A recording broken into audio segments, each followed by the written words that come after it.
আপনি যেটা বলছেন ডিসেম্বরে শেখ হাসিনা ফিরে আসবে, আসলে আদৌ তিনি ফিরে আসতে পারবে না।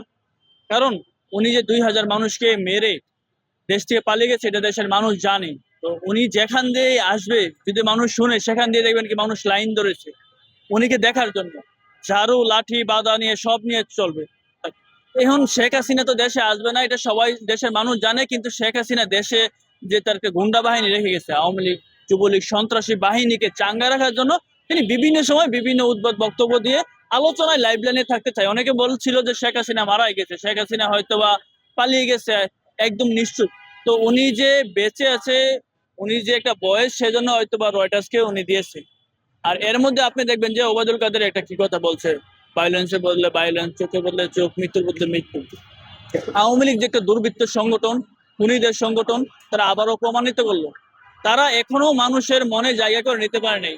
2 বছর পার হলে মানুষ ভাবছে হয়তোবা আওয়ামী লীগ যদিও ফিরে কখনো ভালো হয়ে ফিরবে।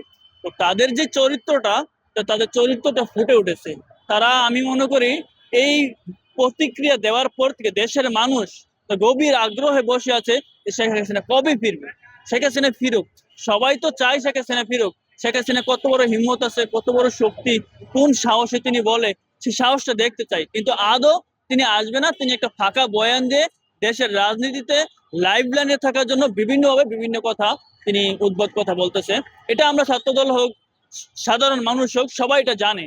তারপরে শেখ হাসিনা দেশে ফিরুক, মানুষ চাই যে একটু শেখ হাসিনাকে দেখি, শেখ হাসিনার নতুন রূপটা দেখি, শেখ হাসিনা আসুক। তিনি মাথা উঁচু করে যখনই আসবে, দেশের মানুষ তখনই তাকে মাথা উঁচু মাথা নিয়ে ফাঁসির কাস্টে দৌড়িয়ে দেবে। কারণ উনি যে মানবতা বিরোধী মামলায় তিনি রায় হয়েছে, আপনি জানেন, এই রায় আরো দ্রুত কার্যকর করার জন্য প্রসিকিউশন পদক্ষেপ নিচ্ছে।